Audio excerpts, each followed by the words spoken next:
हर हर महादेव। दोस्तों, आज मैं आप लोगों के सामने जगन्नाथ रथ यात्रा की संपूर्ण कथा लेकर आई हूँ।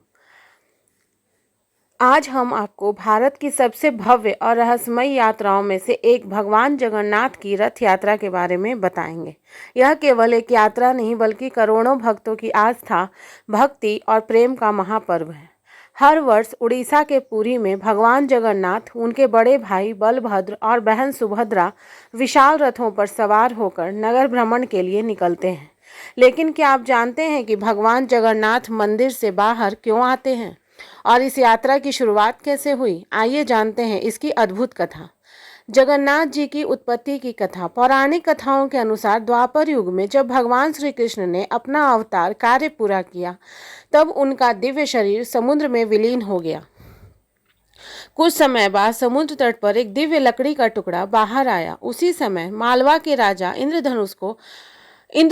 इंद्रद्युम्न को स्वप्न में भगवान विष्णु ने दर्शन दिए और आदेश दिया कि उस दिव्य लकड़ी से उनकी मूर्ति बनवाकर स्थापना करें।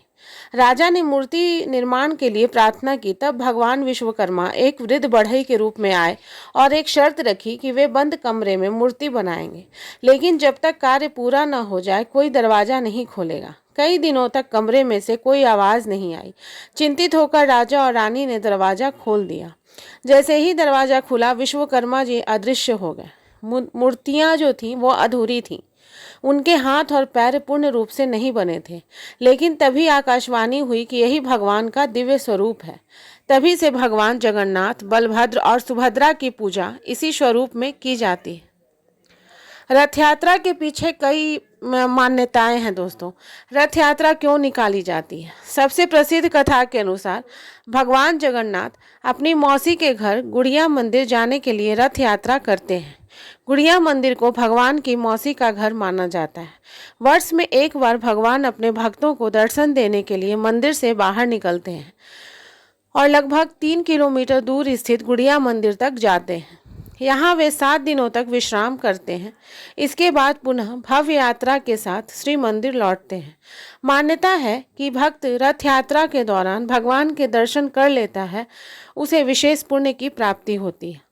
तीनों रथों का महत्व। रथ यात्रा में 3 विशाल रथ निकाले जाते हैं। सबसे पहला रथ है भगवान बलभद्र का, जिसका नाम है लाल ध्वज। दूसरा रथ देवी सुभद्रा का होता है, जिसे दर्पदलन कहा जाता है। और तीसरा तथा सबसे विशाल रथ भगवान जगन्नाथ का होता है, जिसका नाम नंदी घोष है। इन रथों का निर्माण हर वर्ष नई लकड़ियों से किया जाता है। हजारों कारीगर महीनों तक मेहनत करके इन भव्य रथों का निर्माण करते हैं। रथों को खींचने के लिए मोटी रस्सियों का उपयोग किया जाता है और लाखों श्रद्धालु भगवान के रथ को खींचने का सौभाग्य प्राप्त करने के लिए उत्सुक रहते हैं। रथ यात्रा की कुछ विशेषताएं भी हैं। रथ यात्रा की सबसे बड़ी विशेषता यह है कि यहाँ किसी जाति, धर्म या वर्ग का भेदभाव नहीं होता। हर व्यक्ति भगवान के रथ को खींच सकता है। यात्रा शुरू होने से पहले पुरी के गजपति महाराज स्वयं सोने की झाड़ू से रथों की सफाई करते हैं। इस परंपरा को छेरा पहरा भी कहा जाता है। यही संदेश देती है कि भगवान के सामने सभी समान हैं।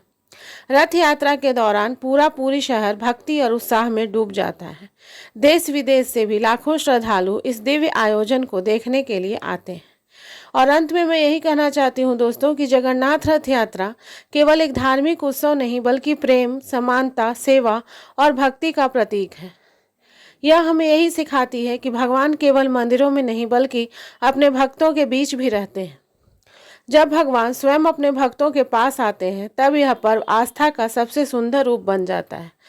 तो दोस्तों, अगर ये जानकारी, ये कथा आपको अच्छी लगी हो तो मेरे वीडियो को लाइक करें, चैनल को सब्सक्राइब करें और कमेंट में हर हर महादेव जरूर लिखें। जय जगन्नाथ, जय जगन्नाथ, हर हर महादेव।